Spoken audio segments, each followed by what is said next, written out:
విజయవాడ సాయి కృష్ణ కేసులో CI నాగరాజుకు court 14 రోజుల remand విధించింది.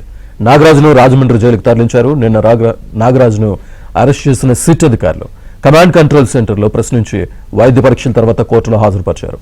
జూలై 8 వరకు కోర్టు రిమాండ్ విధించింది.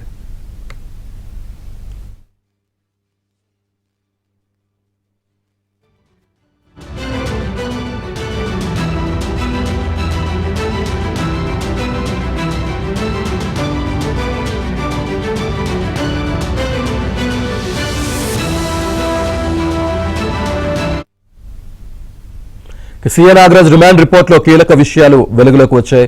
సాయి కృష్ణను కస్టోడియల్ డెత్ చేసినట్టు రిమాండ్ రిపోర్ట్లో పేర్కొన్నారు. సాయి కృష్ణ డెడ్ బాడీని మాయం చేశారని తెలిపారు. గత నెల 6 నుంచి 8వ తేదీల్లో సాయి కృష్ణను కృష్ణలంక పిఎస్లో చూసినట్టు ఎస్ఐ స్టేట్మెంట్ ఇచ్చారని సిట్ రిమాండ్ రిపోర్ట్లో తెలిపింది. సాక్ష్యాలు నాశనం కావడానికి సీఐ నాగరాజు కారణమని, సీసీ ఫుటేజ్ డేటా డీవీఆర్లో లేకుండా చేశారని పేర్కొంది.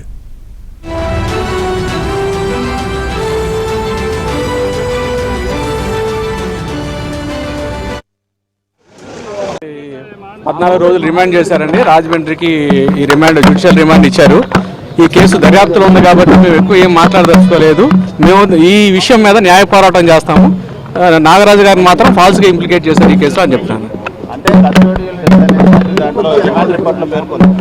వాళ్ళ ఇన్వెస్టిగేషన్లో ఏముందనేది మేము దాన్ని పరిశీలిస్తున్నామండి. ఎంతవరకు మాకు న్యాయ పోరాటం చేయడానికి సిద్ధంగా ఉన్నాం. వాళ్ళు ఏం రాస్తారో పరిశీలించి దాన్ని బట్టి మేము తర్వాత నిర్ణయం తీసుకుంటాం. రిమాండ్ రిపోర్టు పూర్తిగా వేయలేదని వాళ్ళు 17 మంది సాక్షులు మాత్రం విచారించారు.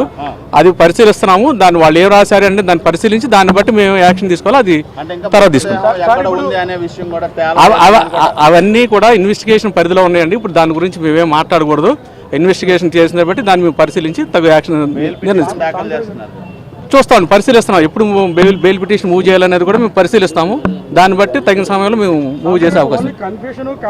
ఓన్లీ ఇదేనా కన్ఫెషన్ మీదే ఈ కేసు నమోదు చేశారండి. సరైన సాక్ష్యాధారం లేకపోయినా ఇన్ని ఫాల్స్గా ఈ కేసులు ఇంప్లికేట్ చేశారు.